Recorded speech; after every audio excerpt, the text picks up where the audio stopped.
Hello everyone, my name is Simpiwe and I love chatting about all things health and wellness.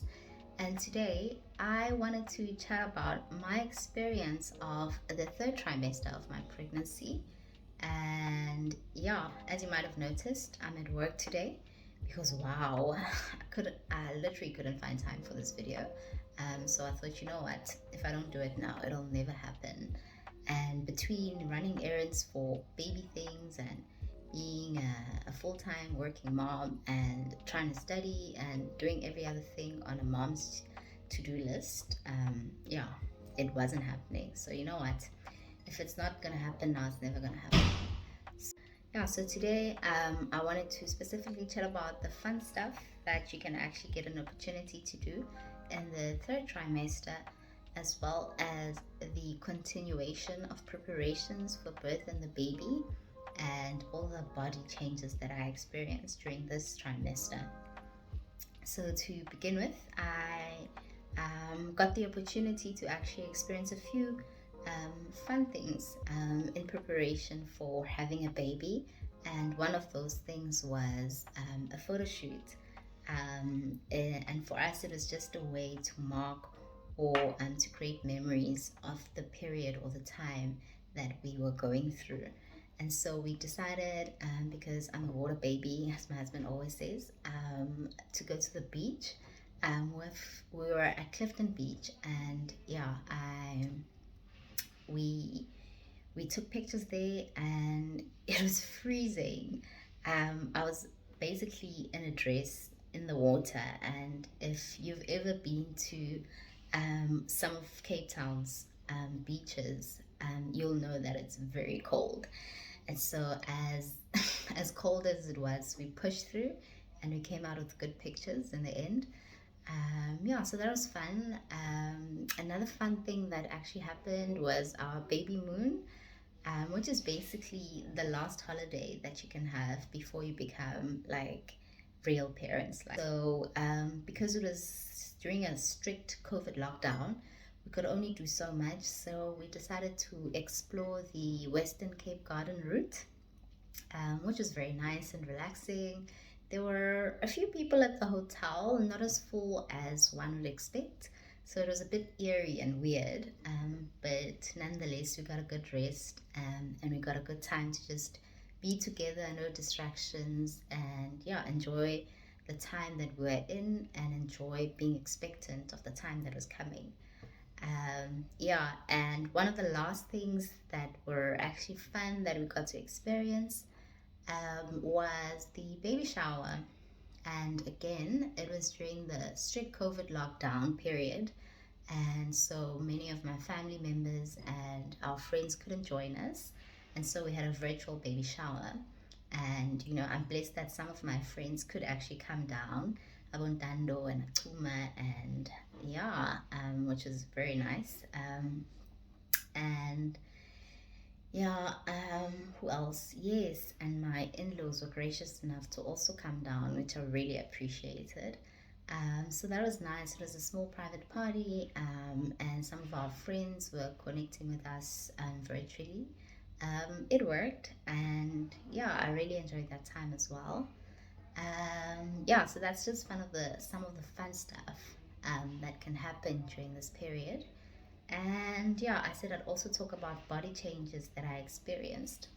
So in my third trimester, the main challenges that I had was one, reflux, and also, I don't know how to explain it, but this feeling of expanding, of just this pain under my rib cage, as well as not being able to eat well because I got full so quickly, as well as sleep disturbances, because of the increased urination, as well as just the discomfort of having a huge belly while you're trying to get a good night's sleep.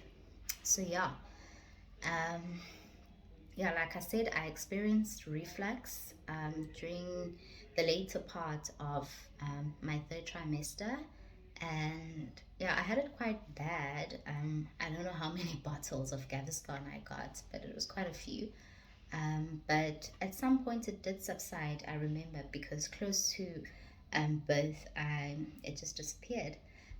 But yeah, while it was there, it was quite bad. So it limited how much I had to eat, and I couldn't eat much anyways because the baby's taking up so much space inside. Your tummy also doesn't get enough space to expand. So I could only eat small meals throughout the day. Yeah, and then yeah, like I mentioned, I also had this weird feeling under my rib cage. You literally feel like you're just blowing up, and I think these ligaments or muscles start stretching as well as the baby gets bigger. So that was one of the annoying things that I experienced because it was constantly there. It doesn't come and go. I just had it all the time, especially in the later part of the third trimester. Yeah, and then yeah, which makes sleeping difficult as well. Yeah, especially when you're trying to turn. Oh wow. Um, and you'll know if you've used one of those huge pregnancy pillows, it's a mission to turn. And you have to like turn your baby as well. So yeah, sleeping wasn't fun. Between visiting the toilets a few times and trying to be comfortable and not lying on your back. Yeah, it was just a very tricky situation, and I actually only got to get a full night's sleep, I think, since pregnancy and during the first 10 months of my baby being alive, not being alive, being born. I hadn't slept well, so let's say plus minus like 12 weeks of the last trimester and plus 10 months of my baby being born. That's a long time. So for a whole year I hadn't had enough sleep until like I did sleep training, but that's a story for another day as well. Yeah, so only now I've recently begun to sleep again. Yeah, ne? Motherhood. Yeah, and lastly, I wanted to cover stuff on my birth preparation, and that's mostly just going to be on hypnobirthing and my story on how I changed from seeing a gynecologist to a midwife. So, in terms of hypnobirthing, like I mentioned before, it's based on relaxation techniques such as affirmations, visualizations, as well as breathing techniques. So I basically carried on with that every day. I did my affirmations and visualizations, as well as practicing the breathing methods that you might need during labor. And my husband also got to learn about the different stages of labor as well, and things that he can do to release more oxytocin for me so that I can be more comfortable and experience pain less, I guess. Yeah, so that was fun. I really enjoyed like the light touch massages that he learned during our sessions. Yeah. And then the other preparation that I had to do, I personally preferred halfway, not halfway, but like well into my pregnancy, around 28 weeks, I decided to change my healthcare provider from a gynecologist and to a midwife. So I decided to go with a midwife instead because one, my gynae was quite far from me. It was about a 30-minute drive, so I wasn't comfortable with her being so far in case I had an emergency. And two, I realized that with a midwife, I could actually get more time with her during consultations. And just as a comparison, our first consultations, okay, my midwife is a bit different though. We took about 2 hours just getting to know each other and her finding out about my pregnancy and everything that I had in mind. And whereas a typical gynae appointment will be about 10-15 minutes, so you might not have a chance to express everything or express all your concerns. So, yeah, I thought because I had a healthy, normal pregnancy, a midwife was best for me, which is usually best for most healthy pregnancies. to be at the primary healthcare level versus a specialist. Yeah, so that was our switch over. But yeah, bearing in mind that if you do that, especially in the private sector, you will need a backup gynae. So it's worth just checking around to see which gynecologist or obstetrician is willing or is allowed to work as a backup gynae with with your midwife as well working with you. And then, yeah, if you are going to cover, we're actually with a very good medical aid. They actually covered the costs of my midwife as well as the birth and the previous consultations I had before I joined the medical aid, because that's the other thing. I also changed my medical aid halfway throughout my pregnancy, and I was quite surprised to find out that there are medical aids who can take you on during the late phase of your pregnancy and cover your child as well, and cover your midwife and previous consultations that you've had.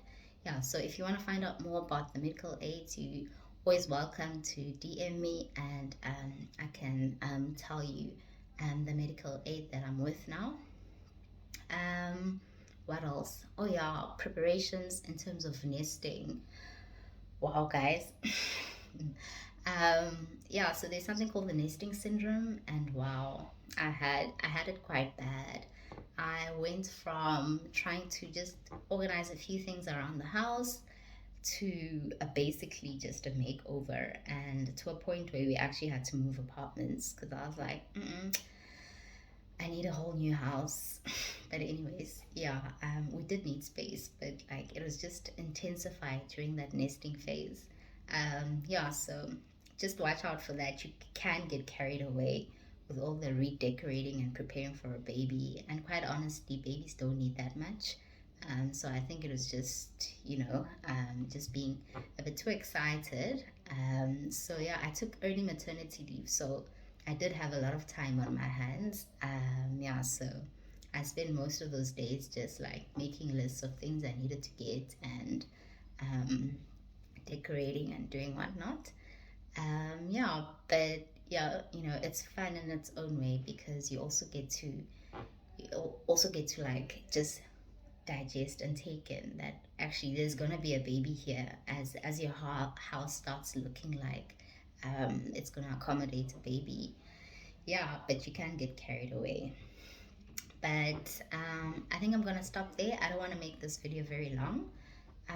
So in my next video, I'm very excited to share my birth story as well as my experience during the postpartum period. Yeah, so thanks for joining me, and I will see you in my next video. Bye.